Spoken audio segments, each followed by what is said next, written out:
From the Oklahoman newsroom, it's another Thunder Thursday. I'm Jenny Carlson here in studio with part of our Thunder coverage team, columnist Barry Trammell, Thunder beat writer Eric Horn. We're missing Brett Dawson as he is out and about. He's probably Portland, Oregon. There by now, but definitely a hike. So Brett's traveling today. But guys, a lot to talk about with the Thunder, and let's start with Russell Westbrook, where most things Thunder related start and finish. Eric, has Russell Westbrook taken over the lead in this MVP race? It might be slim, but I think he has. I wrote about Westbrook today for today's Oklahoman, and since the game they played against James Harden, I came out of that game thinking, Harden finished off the game against Westbrook and they got the win, and I was like, Harden's probably got the lead. But since then, in games which are called clutch games or clutch situations, where a team is going into the last 5 minutes of the game and the game's within 5 points, the Thunder's been outstanding in those games. Russell Westbrook himself has been good in the clutch all year, but the Thunder's record up to that game against Houston in those tight games was, teetering around 500. They've been 9-1 in those clutch games since that loss to Houston on the road. And a big part of it's been Russell Westbrook. He finished off Utah a couple of days ago down the stretch with some unbelievable play. He finished off Utah on the road in this recent stretch of clutchness, if that's a word. It is. You've made it so. And, Russell Westbrook has really been playing out of his mind in that stretch. Coming out of the All-Star break, he's got 3 consecutive triple-doubles. He's up to 30 for the year, which is just unbelievable. He's one off of Wilt Chamberlain for second, tying him for second all-time in terms of triple-doubles in a season. And, he's doing it with new personnel, too, because as we're going to talk about soon, Doug McDermott and Taj Gibson are now here, and he's making everybody around him better.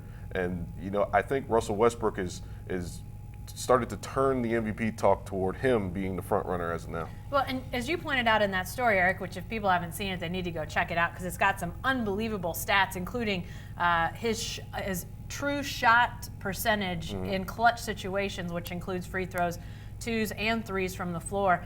He's like almost 85%, I think it was, which is unbelievable. And then you consider his usage rate, just how much he factors into games. Unbelievable stuff. But, as you also pointed out, he maybe doesn't have a great percentage as it comes to true game-winning shots, Barry, but what he's done down the stretch has extended leads, so the Thunder hasn't needed a game winner necessarily, but wins so important as it relates to MVP candidacy, and we're seeing Westbrook now surge in terms of wins. Yeah, I thought James Harden was the leader for most of this season, but I think in the last month or so, Russell has moved ahead. The Thunder is only a game and a half out of 4th place, and if the Thunder gets into 4th or 5th place with the season Westbrook's having, Harden's going to be 3rd with the Rockets. I think the voters are going to swing to Russell Westbrook. The way he's elevated his game in the 4th quarter, particularly from about the 5-6 minute mark on, has just been remarkable. Not a history of that. We hadn't seen that out of Russell in years past. He did a lot of deferring to Kevin Durant in years past. The Thunder was an okay team in crunch time over the years. This year, an outstanding team in crunch time, and that's mostly attributed to Russell Westbrook. Eric, we talked on one of the Thunder Buddies podcasts earlier in the year. I think it was right around the All-Star break, but right after that Warriors game here, the first Warriors game in Oklahoma City, that you got a sense, and Brett may have too, from some of the national folks, media around who will be voting in that MVP voting, that there had started to be a shift. It was the triple-doubles number. It was the performance against the Warriors when a lot of people suddenly went, this Thunder team is hanging with the Warriors with talent that's not nearly as good, and that's because of Russell Westbrook. Have you sensed that shift continue? Is there any way to gauge that at this point? I think I have sensed that. We were talking about at the All-Star break, I talked to a guy who's very well respected in NBA circles, and he says it's not even close. Russell Westbrook's the MVP. As Barry mentioned, if the Thunder can continue to elevate their seeding, if they can somehow get a home playoff seed and get that 4, I think you definitely got to have Russell Westbrook as your MVP because, as you said, he's doing it with pieces that some of these other guys don't have. You know, Kevin Durant, even before his injury that's going to put him out for an indefinite amount of time, I don't think he really had a shot against Harden and Westbrook because he's got so many guys around him. Harden, the Rockets just went and added a guy like Lou Williams at the deadline, and he's got tons of shooting around him. And that's not to discredit what James has done this season because it's been really remarkable as well with the amount of triple doubles he's accumulated. But with Westbrook having to shoulder a lot of the offensive responsibility down the stretch in these close games that are happening more frequently because the Thunder doesn't have a Kevin Durant anymore. They've already got as many clutch games this year played as they had all of last season, and there's like 20 some odd games to go. It's remarkable what Russell Westbrook's doing under the circumstances. Well, and you think too about the load that Russell Westbrook carries up until those last 5 or 6 minutes, Barry. I mean, he's doing so much early in games, and then he's asked to do even more when games are close. I think a lot of people would say that, you just can't understate how much he has done already. This is a team and a franchise that built a team around having he and Kevin Durant on the floor. That can't be understated either, and what he's been able to do, even though that other league character is gone. Yeah, and when you talk about what he's done up until even before the fourth quarter, I mean, the way to capsulize that is the triple-double. And the notion that somebody's actually going to average a triple-double in the NBA is going to blow people's minds. It's gotten a little bit passé because it's sort of become accepted now, but as it gets near the finish line and it's actually going to happen, it's going to pick up more energy, it's going to blow up again, and people are going to say, we're seeing something, we're seeing somebody hit 400 in baseball. So we see somebody win 30 games. We're seeing something that once was done and no one comes close for 40, 50, 60 years, and all of a sudden, here you go, somebody's doing it. I was watching the game last night on ESPN between the Celtics and the Cavs, and LeBron and I believe it was Al Horford from the Celtics started to get close to triple-double territory in that game, and the commentators made, hey, these guys, triple-double watch, and I thought, that's every single game with Russell Westbrook. And lots of times he gets to that point and it's like, oh, well, 25th triple-double, 28th triple. I mean, you just sort of lose sight of how special that mark is. Guys, we'll talk more about Russell Westbrook as we go, but we got to talk, Eric, as you alluded to, about these new guys, Doug McDermott, easy for me to say, and Taj Gibson. Eric, how have they looked through 3 games with the Thunder from your perspective? Considering it's been 3 games, I thought they looked fine. McDermott took a little while, and I still think he is adjusting offensively. Sometimes you see him out there, and Russell Westbrook's directing traffic. McDermott might not exactly be in the right spot. But, as you saw in last game against the Utah Jazz when the Thunder just got unbelievably hot from three-point range, McDermott is the kind of guy that the Thunder's been missing this season in terms of a guy that can hit a cluster of threes in a short span of time. I think he hit 4 in maybe a 5-minute stretch in that game against Utah.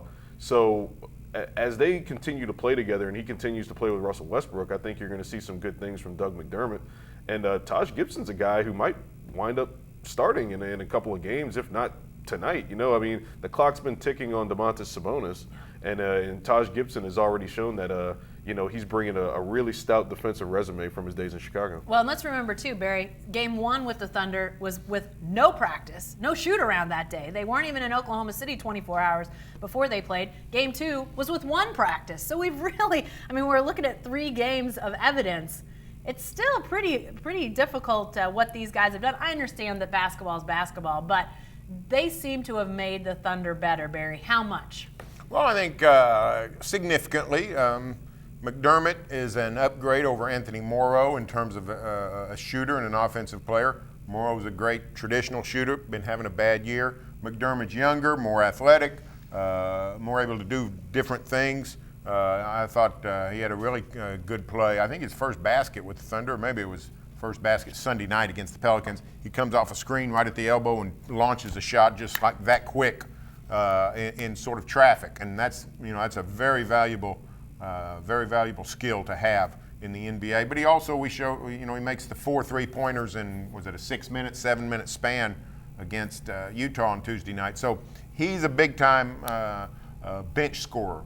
But Taj Gibson's really the big addition because you're talking about a pro who can give you solid offense, but outstanding defense and versatile defense. I mean, this is a guy that can cover out on the perimeter if he has to, but he also can guard the pick and roll. He can match up with a low post guy.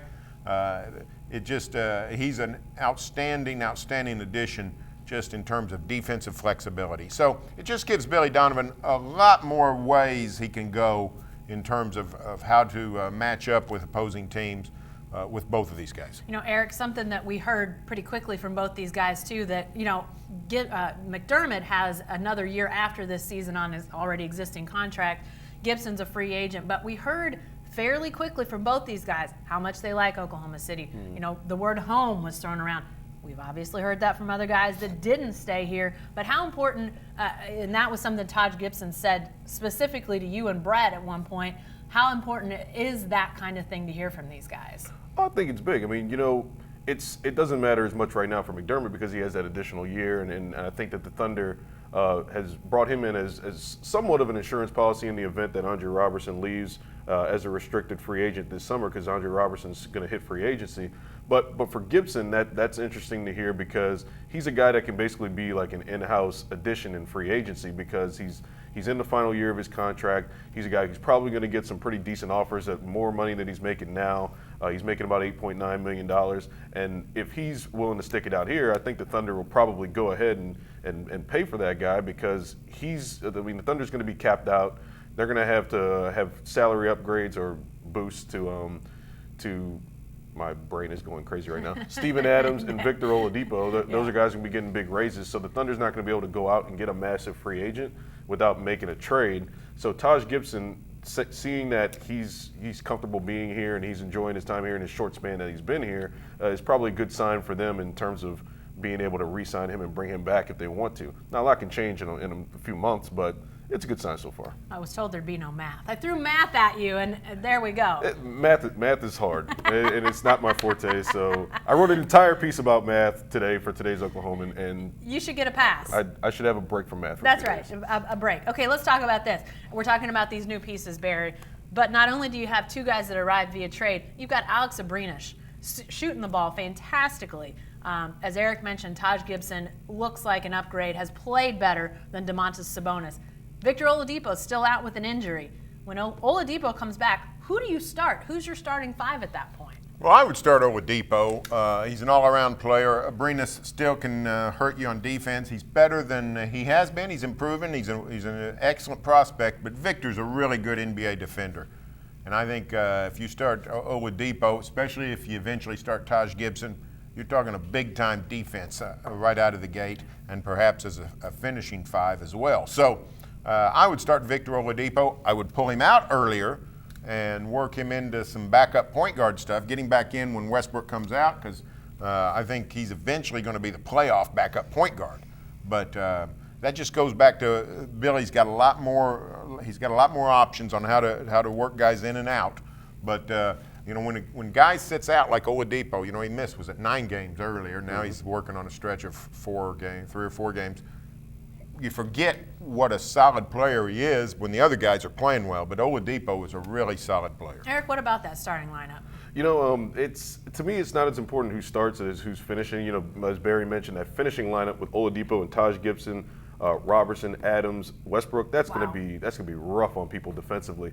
But you know, I would probably lean toward Barry's idea of starting Oladipo, eventually bringing in Taj Gibson. The Abrines idea is intriguing because Abrines has played so well off of Westbrook. Mm-hmm. But as Barry mentioned, you could pull Oladipo out earlier, bring Abrines in the first quarter, get him some looks with Westbrook. They seem to have a good chemistry, and I think the Thunder's got a good formula there. And like Barry said, you tend to forget how good Oladipo has been in terms of his defensive play this year. But when I was also looking at those Russell Westbrook metrics in clutch time, Oladipo and Steven Adams' name kept popping up too in those games. They played really well down the stretch for the Thunder in these close games this year, and the Thunder's definitely going to need Oladipo to finish games as opposed to start them. Well, and you know, talking about that finishing group, guys, while you know what you mentioned, Eric, is great defensively, but I mean, you can think about if you want to go big. I mean, Cantor comes in certain situations. If you want to go more shooters, insert McDermott in a spot, or Abrinish if he's having a good night. Seems like, Barry, the options, as you mentioned before, the options on the table have increased. Now, I'm not saying that they're Warriors-esque or Spurs-esque or Cavs-esque, but you've got pieces that look pretty enticing. Well, and what you've got is it's not even Thunder-esque last season. Right. You know, we always talk about the loss of Kevin Durant, but the thing that one thing that gets overlooked is the defensive flexibility that somebody like Durant and Ibaka playing together gave you. Those are guys that could do just about anything defensively on the court in terms of guarding people. And the Thunder lost that. They got a little bit of that back with Taj Gibson. The development of Jeremy Grant is still impressive. He played very well on Tuesday night against Utah. So when you have guys like Grant and Gibson, that really helps that defense and gives Billy all kinds of options. All right, let me remind folks, you're watching Thunder Thursday, talking all things Thunder. A lot of interesting stuff going on with these recent acquisitions and moving parts, but one we haven't talked about yet, Eric, is Norris Cole. Thunder had this open roster spot after the trade deadline deal, sending 3 out and bringing 2 in. We wondered, would it be Kendrick Perkins? Would it be a backup point guard? It's Norris Cole. Who is this guy? Tell us a little bit about what we know about him to this point. Well, he's a 28-year-old point guard. He's got some championship experience from the Miami Heat. He's won 2 titles with the Miami Heat. He actually beat the Thunder for one of those titles in the 2012 finals when he was just coming into the league. He's coming from China, where it's easy to go over to China and dominate. But he's a guy that's kind of bounced around in the past few years, and he can be a good second point. He could even take over for Samaje Christian as a second point guard. He's probably got a little bit more offense than them. His 3-point shooting numbers haven't been great as of the past few years of his career. He had some time with the Pelicans last year, but he's an upgrade over Samaje in that regard. But his defense is probably, I don't know if it's on Samaje's level, but Samaje is a guy who struggles offensively to really create his own shot. So, it's a good backup plan for the Thunder in the event that Samaje Christian kind of has a setback in his development going down these last few games. What's his role going to be, Barry, in terms of, minutes? I mean, does he sort of factor in that second unit? How do you see his role being moving forward? Well, I sort of think he gives Billy the position of offensive backup point guard. If Billy needs, with the second unit, if he needs a guy that can facilitate, that can instigate, can penetrate, then Norris Cole's your man. If he needs some defensive stability with that backup unit, then I think Christian's the guy, because Christian's got the long arms. He's been playing solid defense. There's a reason Norris Cole's been playing in China. There's not a lot of guys over there just over there because they want to be. They're over there because they're trying to get back into the NBA. 29 teams have passed on Norris Cole until yesterday. So this is a case of Cole's probably a serviceable point guard, but he's got some deficiencies. I don't know how much of an impact he'll make. I think in the playoffs, probably even less than he does down this stretch. Okay, 2 important questions on Norris Cole, Eric. Did he take Kendrick Perkins' spot, and does he still have the high fade haircut? Do we know the answer to either? I'm going to answer the second one first. I don't know. I don't know how that worked in China. I don't know if he could find a regular barber to keep that thing nice and high and tight. I'm not sure. I cannot confirm that. But did he take Kendrick Perkins' spot? Did Kendrick Perkins ever really have a spot, or was Kendrick Perkins just talking out of his backside? Because the guy, mind he had a spot. The guy's been on a roll in terms of talking about things that didn't really come to fruition this year. I mean, he had the Woj podcast where he dropped a little bit of knowledge, and then last week or actually before the All-Star break, Darnell Mayberry interviewed him at the Knicks game at Chesapeake Energy Arena, and he was saying, Kevin Durant could wind up here again soon. Like, yeah, I got a funny feeling that ain't happening, Kendrick Perkins. So I love Kendrick Perkins. I think he's a great character. He's a great guy, and the Thunder obviously wants him to be involved with the franchise in some way, shape, or form in the future. But it's probably not this season. Is he going to coach someday, Barry? Do you see him in a coaching role at some point? I could see him as an assistant coach, and then who knows from there. But sure. I think he's a valuable guy to have around. I think he's respected by the young guys. I think he's respected by the stars. I mean, you think about it, not a lot of guys, I think, had the year of both Durant and Westbrook, and I think Kendrick Perkins probably did. Yeah. He had the championship pedigree. He's got the personality and the persona that sort of projects authority. So I think Perkins would be a good guy to have around. Did he have a roster spot? You said it. In his own mind, he did. In my mind, I wanted him to. Me too. It's clear the Thunder needed a third point Right. guard, so it made no sense to sign Kendrick Perkins. They got a backlog of front court guys. They don't need another center that's not going to play.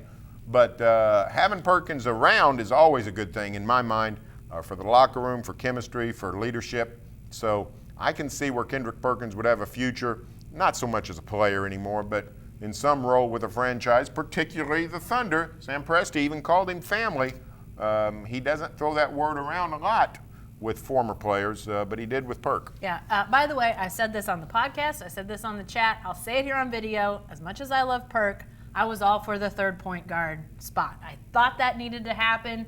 You don't really want to go around the NBA only having 2 actual point guards on your roster. So, as much as I love the big guy, I knew they needed to get a third point guard. So I'm just going to get that out there in case anybody was wondering. All right, guys, before we finish up, I said we'd talk more about Russell Westbrook. Here it is. You termed this phrase, Eric. Russell Fatherbrook. Sure. I don't know. Let's do it. See, There it is. cute pictures on There Instagram. it You is. never know what you're going to see, but Russell Westbrook confirming via Instagram the other day what had been widely reported. He's going to be a father. What do you think about all this, Eric? I think it's wonderful. I don't know if we can connect the dots in terms of how Russell Westbrook's been in his mood and in terms of this impending fatherhood, this joy coming into the world. But it's been a great thing to kind of think about behind the scenes in terms of Russell Westbrook and how it's going to change his life. And you're always happy for somebody that's expecting a child, but for a guy that's going through the season he's going through and carrying kind of the weight that he has, to also see him expanding on his family. I mean, this has got to, when Russell Westbrook looks back on this season, he's probably going to be like, this was one of the greatest years of my entire life. Because, I mean, we're enjoying it a lot. Just us here covering it and people around the NBA, and now he's bringing a baby into the world. Like, this has got to be, like, just unbelievable for Russell Westbrook. Yeah, May, Barry. I mean, April and May. Think about it. This baby is apparently due in May. Could potentially win the MVP, then become a father for the first time. That's a pretty good stretch of days there for a guy. Yeah, I mean, Russell's life's about to change. Yeah. I mean, I think we can say that. And the reason we can say that is Russell's a pretty stable guy. For all his volatility on the court, he's a pretty stable guy. I mean, he's had the same girlfriend, now wife, for going back to his UCLA days. For all his flash and fashion, he's not any kind of wild party animal. I mean, he's a pretty stable guy. A baby will change that in terms of, if you're out every night and you either don't go out every night or you do go out every night and you hear about it from your wife.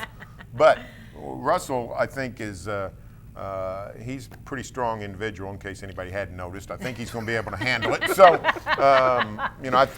I think it's a great thing. I mean, it certainly, becoming a father certainly changed my life, so I don't know why it wouldn't change Russell Westbrook's. Now, I will say this, guys. We've also heard tale of Russell Westbrook being very structured in his schedule, in how his house is kept, and how his surroundings are.